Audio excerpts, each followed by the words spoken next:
4월 14일 수요일 하나님 나라를 시작하는 말씀 묵상 시간입니다. 오늘은 젊은 이누리 홍우정 집사님의 사연으로 하나씩을 여는데요. 먼저 집사님의 사연 읽어드릴게요. 아이들의 모든 것을 품는 바다 같은 엄마이고 싶은데 마른 가지처럼 수없이 흔들리는 제 모습을 보며 때론 낙심하지만 오늘도 크신 사랑으로 나를 품으시고 내 삶을 인도하시는 신실하신 주님을 바라봅니다. 따스한 숨결로 빚으시고 우리의 영혼을 붙드시는 그 사랑으로 온전케 되는 저와 우신 가족들 되길 바라며 마커스 워십의 내 삶의 주인이라 함께 듣고 싶습니다. 라고 신청하셨어요. 왜 배추가 너무 많이 절어 있을 때 그 짠기를 빼내기 위해 우리 어머님들이 다시 그 물 속에 배추를 담그잖아요. 모쪼록 우리 속에 들어있는 수많은 걱정과 불안과 두려움이 그보다 더 크신 하나님의 능력과 사랑 속에서 짠기가 빠져나오듯 빠져나오고 그 자리가 하나님을 향한 신뢰와 평안으로 대신 채워지길 기도해 봅니다. 집사님께서 추천해 주신 찬양 내 삶의 주인이라 함께 들으신 후에 홍우정 집사님께서 오늘의 본문을 낭독해 주시겠습니다.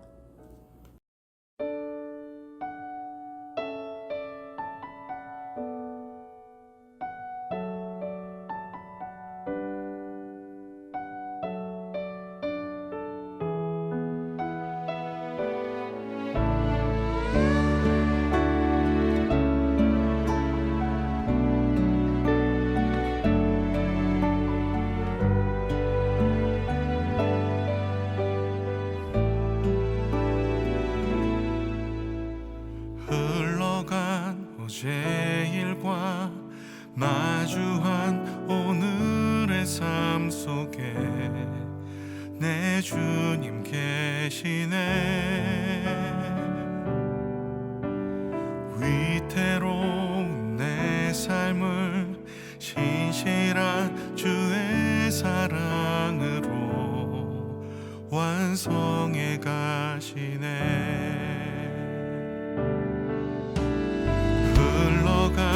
어제 일과 마주한 오늘의 삶 속에 내 주님 계시네.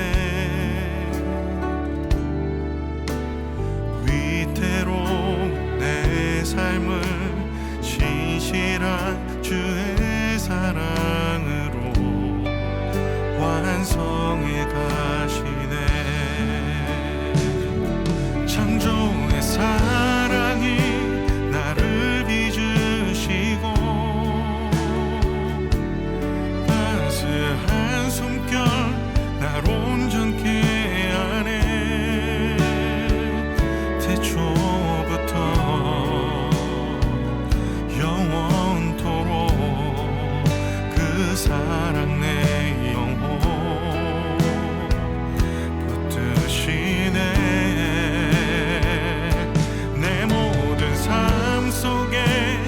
길이 되시고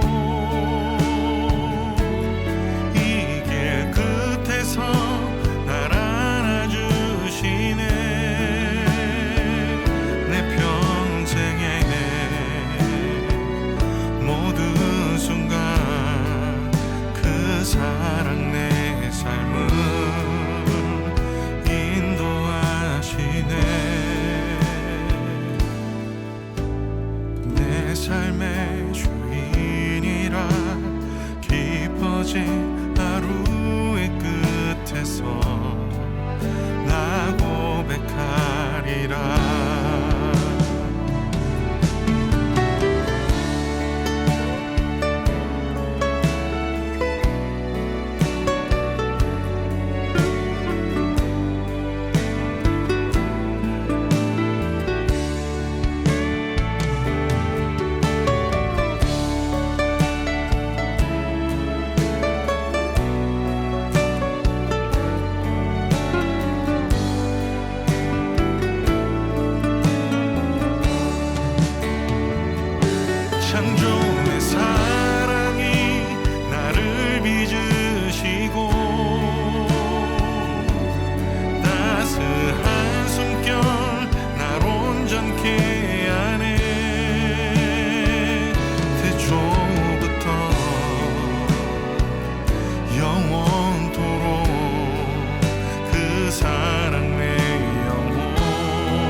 삶의 주인이라 깊어진 하루의 끝에서 나 고백하리라.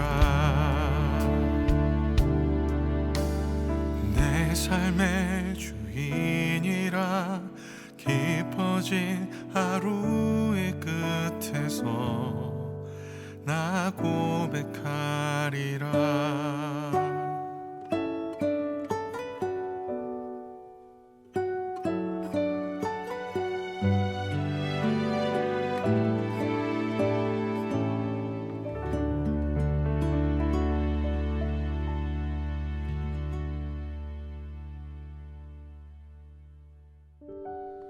오늘 우리에게 주시는 말씀은 출애굽기 5장 1절에서 21절까지의 말씀입니다. 그 후에 모세와 아론이 바로에게 가서 이르되 이스라엘의 하나님 여호와께서 이렇게 말씀하시기를 내 백성을 보내라. 그러면 그들이 광야에서 내 앞에 절기를 지킬 것이니라 하셨나이다. 바로가 이르되 여호와가 누구이기에 내가 그의 목소리를 듣고 이스라엘을 보내겠느냐. 나는 여호와를 알지 못하니 이스라엘을 보내지 아니하리라. 그들이 이르되 히브리인의 하나님이 우리에게 나타나셨은즉 우리가 광야로 사흘 기층 가서 우리 하나님 여호와께 제사를 드리려 하오니 가도록 허락하소서. 여호와께서 전염병이나 칼로 우리를 치실까 두려워하나이다. 애굽 왕이 그들에게 이르되 모세와 아론아 너희가 어찌하여 백성의 노역을 쉬게 하려느냐. 가서 너희의 노역이나 하라. 바로가 또 이르되 이제 이 땅의 백성이 많아졌거늘 너희가 그들로 노역을 쉬게 하는도다 하고 바로가 그날에 백성의 감독들과 기록원들에게 명령하여 이르되 너희는 백성에게 다시는 벽돌에 쓸 짚을 전과 같이 주지 말고 그들이 가서 스스로 짚을 줍게 하라. 또 그들이 전에 만든 벽돌 수요대로 그들에게 만들게 하고 감하지 말라. 그들이 게으름으로 소리질러 이르기를 우리가 가서 우리 하나님께 제사를 드리자 하나니 그 사람들의 노동을 무겁게 함으로 수고롭게 하여 그들로 거짓말을 듣지 않게 하라. 백성의 감독들과 기록원들이 나가서 백성에게 말하여 이르되 바로가 이렇게 말하기를 내가 너희에게 짚을 주지 아니하리니 너희는 짚을 찾을 곳으로 가서 주우라. 그러나 너희 일은 조금도 감하지 아니하리라 하셨느니라. 백성이 애굽 온 땅에 흩어져 곡초 그루터기를 거두어다가 짚을 대신하니 감독들이 그들을 독촉하여 이르되 너희는 짚이 있을 때와 같이 그날의 일을 그날에 마치라 하며 바로의 감독들이 자기들이 세운 바 이스라엘 자손의 기록원들을 때리며 이르되 너희가 어찌하여 어제와 오늘에 만드는 벽돌의 수요를 전과 같이 채우지 아니하였느냐 하니라. 이스라엘 자손의 기록원들이 가서 바로에게 호소하여 이르되 왕은 어찌하여 당신의 종들에게 이같이 하시나이까. 당신의 종들에게 짚을 주지 아니하고 그들이 우리에게 벽돌을 만들라 하나이다. 당신의 종들이 매를 맞사오니 이는 당신의 백성의 죄니이다. 바로가 이르되 너희가 게으르다 게으르다. 그러므로 너희가 이르기를 우리가 가서 여호와께 제사를 드리자 하는도다. 이제 가서 일하라. 짚은 너희에게 주지 않을지라도 벽돌은 너희가 수량대로 바칠지니라. 기록하는 일을 맡은 이스라엘 자손들이 너희가 매일 만드는 벽돌을 조금도 감하지 못하리라 함을 듣고 화가 몸에 미친 줄 알고 그들이 바로를 떠나 나올 때에 모세와 아론이 길에 서 있는 것을 보고 그들에게 이르되 너희가 우리를 바로의 눈과 그의 신하의 눈에 미운 것이 되게 하고 그들의 손에 칼을 주어 우리를 죽이게 하는도다. 여호와는 너희를 살피시고 판단하시기를 원하노라. 아멘. 인생이 어떻게 내 뜻대로 잘 안 됩니다. 얼마 전 신대원 동기 목사님 사모님께서 췌장암 수술을 받으셨는데요. 사모님을 위해서 기도하다가 문득 이런 생각이 들었습니다. 내 몸 안에 들어있는 암세포인데 그걸 내 마음대로 어떻게 할 수가 없다니. 내 거면 내 마음대로 어떻게 할 수 있어야 되는데 그게 안 되는 걸 보니 내 몸의 주인이 나의 것이 아니구나. 내 자녀도 내 남편도 건강도 물질도 나의 생명까지 그것들이 나의 것이라면 내가 어떻게 할 수 있어야 되는데 내 맘대로 내 뜻대로 컨트롤할 수 있는 게 아무것도 없다 보니 그래서 속상하지만 그래서 무력해지지만 그래서 또 깨닫게 되는 건 이것들의 주인이 따로 있구나. 이걸 어떻게 하실 수 있는 분이 진짜 주인이겠구나 그런 생각을 해보게 됐습니다. 열왕기상 18장에서 엘리야는 하나님의 말씀에 순종해 바알 선지자 450명과 아세라 선지자 400명과 같이 갈멜산에서 대결을 하게 되는데요. 그날 엘리야의 제단에 불이 내린 사건을 통해 또한 3년 동안 비 한 방울 내리지 않던 이스라엘 땅에 하나님께서 비를 내리신 그 사건을 통해 그곳에 있던 사람들뿐만 아니라 그 소문을 전해 들은 이스라엘 사람들도 살아계신 하나님을 다 경험하게 되죠. 그러면서 게임은 끝난 듯이 보였습니다. 엘리야도 그렇게 기대했겠죠.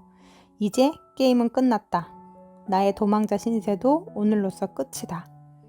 이제 하나님을 떠나 바알을 섬기던 이스라엘 백성들도 다 뉘우치고 하나님께로 돌아오겠구나. 하나님이 나를 이렇게 높여주셨으니 이제 저 아합과 이세벨도 나를 어쩌지 못할 것이다. 그런데 웬걸요? 그 이후 이스라엘 백성들이 하나님께로 돌아왔다는 기사가 그 어디에도 안 나옵니다. 오히려 19장으로 넘어가면 바알과 아세라를 섬기는 그 모든 선지자들이 어제 갈멜산 전투에서 한 사람도 남기지 않고 모두 죽임을 당했다는 보고를 받은 이세벨이 화가 더 머리끝까지 나서 엘리야를 찾아 죽이려고 눈에 불을 켜게 되죠. 사안이 이렇게 심각해짐을 캐치한 엘리야는 광야로 도망을 쳐서 그곳에서 하나님께 기도를 하게 되는데요. 그냥 차라리 자기 생명을 거두어 달라고, 더 이상은 이렇게는 못 살겠다고 기도하죠. 그렇게 광야 한 로뎀나무 아래 앉아서 하나님을 향해 원망 가득한 기도를 쏟아놓다가 잠이 든 엘리야를 하나님이 찾아오십니다. 그리고는 그를 어루만지시면서 그에게 떡과 물을 먹이시죠. 그리고 그 힘든 사명을 다시 감당할 새 힘을 주시는데요. 열왕기상 19장 8절 말씀에선 이렇게 기록이 되어 있습니다. 엘리야가 이에 일어나 먹고 마시고 그 음식물의 힘을 의지하여 40주 40야를 가서 하나님의 산 호렙에 이르렀다고요. 이와 비슷한 이야기가 오늘 본문 출애굽기 5장에 적혀 있습니다. 바로를 대면하라고 하시는 하나님의 말씀에 순종해서 아론과 함께 바로를 찾아간 모세는 이스라엘 백성들을 잠시 놓아줄 것을 부탁하는데요. 물론 그 일에 앞서 하나님께서 바로가 쉽게 이스라엘을 놓아주지 않을 거라고 예고하셨기 때문에 얼마만큼은 예상한 결과였겠지만 이후 바로가 보인 반응은 모세의 어떤 예상했던 것들을 완전히 뛰어넘는 것이었습니다. 그냥 거절의 수준이 아니라 오히려 이 일로 인해 이스라엘을 더 옥죄고 그들의 노동을 더 힘들게 함으로써 이스라엘이 이 모든 탓을 모세와 아론에게 돌리게 하죠. 모세와 아론이 하나님 말씀에 순종한 탓에 오히려 이스라엘 백성이 더 화를 당하게 된 건데요. 이로 인해 이스라엘이 모세와 아론을 원망하고 그들에게서 마음을 돌리게 됩니다. 이건 정말 모세가 생각했던 시나리오가 아니었습니다.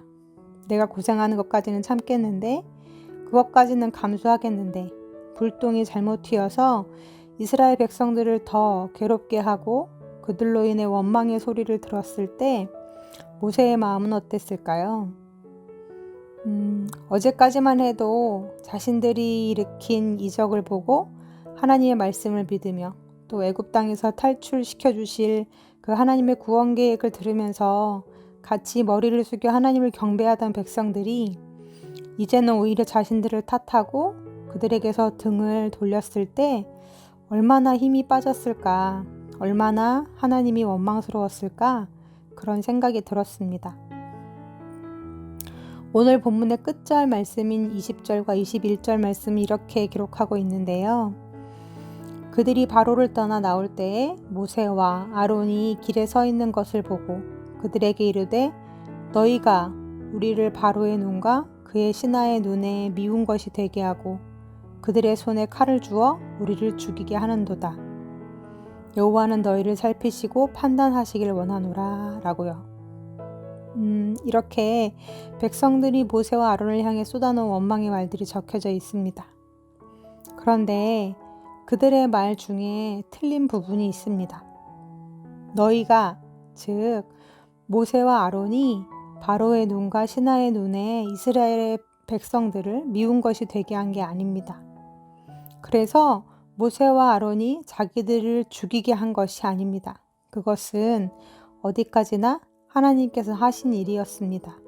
바로의 마음을 완악하게 하사 결국 하나님과 바로의 싸움이 되도록, 또 모세와 아론도 자신들의 힘이 아닌 오직 여호와 하나님의 행하심을 가난한 마음으로 의지할 수 있도록 하게 하시려는 하나님의 계획이셨습니다.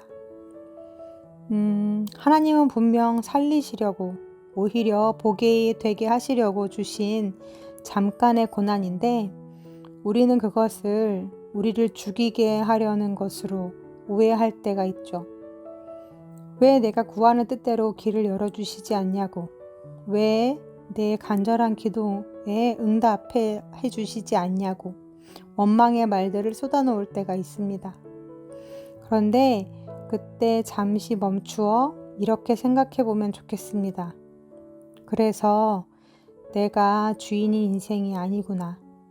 내 인생의 주인이 따로 있구나. 그분이 지금 내 인생을 당신의 뜻대로 운행해 가고 계시는구나. 바로가 아무리 무섭게 이스라엘을 옥죄인다 해도 결국 바로가 이스라엘을 어찌하지 못했습니다. 모세와 아론이 아무리 담대히 그리고 탁월한 말솜씨로 바로를 대면한다고 해도 바로의 마음을 돌이키게 한 것은 그들이 아니었습니다. 그들을 어찌한 건 바로 하나님이셨습니다.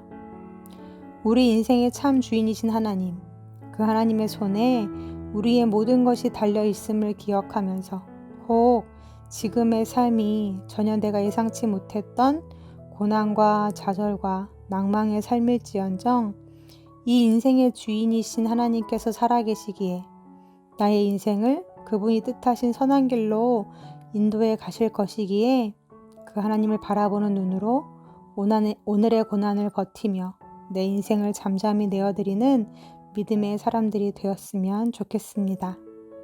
아멘. 함께 주신 말씀 기억하며 기도하시겠습니다. 하나님, 내 인생에 내가 주인인 것은 아무것도 없습니다. 비록 내가 의도하지 않았던 일일지라도, 또 누군가를 막 탓하고 싶은 상황일지라도 그 모든 것을 붙잡고 계시는 하나님을 이 시간 믿음의 눈으로 바라봅니다. 하나님, 하나님의 손에 나의 인생을 드리게 하여 주옵소서. 어리석은 이스라엘 백성들과도 같이 눈에 보이는 대로 판단하고 말하고 원망하는 자들이 아니라 내 인생의 주인이 하나님이심을 믿는 믿음으로 오늘을 살아내고 내 앞날을 주님께 내어 맡기는 믿음의 사람들 되게 하여 주옵소서. 예수님의 이름으로 기도합니다. 아멘.